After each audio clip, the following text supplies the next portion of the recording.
जैसा कि दोस्तों आप जानती ही हैं कि इज़राइल और फ़िलिस्तीन के बीच में, वैसे तो मैं आपको बता दूं कि इज़राइल का दरअसल वजूद ही नहीं है, लेकिन यहाँ पर जो है तो मैं आपको बता दूं इज़राइल के टेरर का, इज़राइल के आतंकी होने का कितना बड़ा सबूत ये मानवता के आधार पर लगाया जा सकता है, ये आप देख सकते हैं।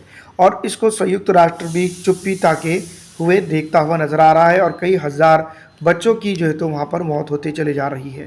साथ ही साथ मैं आपको बता दूं कई बेगुनाह इंसान भी इसके अंदर जो है तो अपनी जान से हाथ धो बैठे हैं तक के, चाहे हमास हो या फिर जो है तो फ़िलिस्तीन ऑक्यूपाइड इज़राइल हो, ये तमाम ही अपने मफाद के लिए काम करते नज़र आ रहे हैं। लेकिन इन जगह पर अगर बात की जाए तो इंसानियत मर रही है, इसका कोई पुरसाने हाल नहीं है। संयुक्त राष्ट्र के महासचिव की ओर से की गई संघर्ष विराम की अपील पर यूएन में इजराइल के राजदूत गिलाड अर्दान ने कड़ी नाराज़गी जताई है।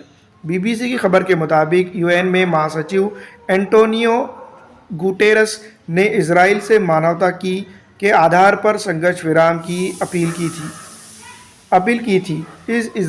इस पर इजराइल ने नाराज़गी जताते हुए उनके इस्तीफे की मांग की है। उन्होंने कहा कि आज महासचिव नैतिक पतन के नए स्तर पर पहुंच गए हैं। गिलाड अर्दान ने कहा कि संघर्ष विराम की अपील दरअसल गाज़ा में हमास के आतंक को बरकरार रखने के बराबर है। उन्होंने यहाँ पर यह भी कहा कि इससे यह होगा कि इजराइल और हमास की जंग आगे खींची चली जाएगी, जबकि जो है तो इसको खात्मा करना सख्त ज़रूरी है।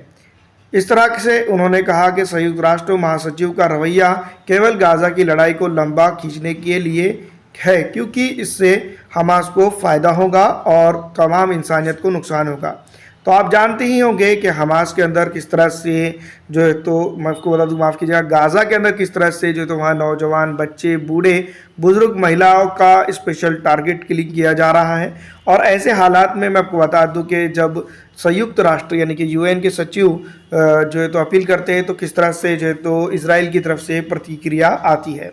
इस बात में ये भी समझा जा सकता है कि ये नैतिक आधार को गिराने वाली बात है। और मैं आपको बता दूं कि इंसानियत इतने हद तक गिर गई जाएगी, ये शायद किसी ने सोचा भी नहीं होगा। फिलहाल इस वीडियो में इतना ही। अच्छी लगने पर लाइक और ज़्यादा से ज़्यादा शेयर कर दीजिएगा।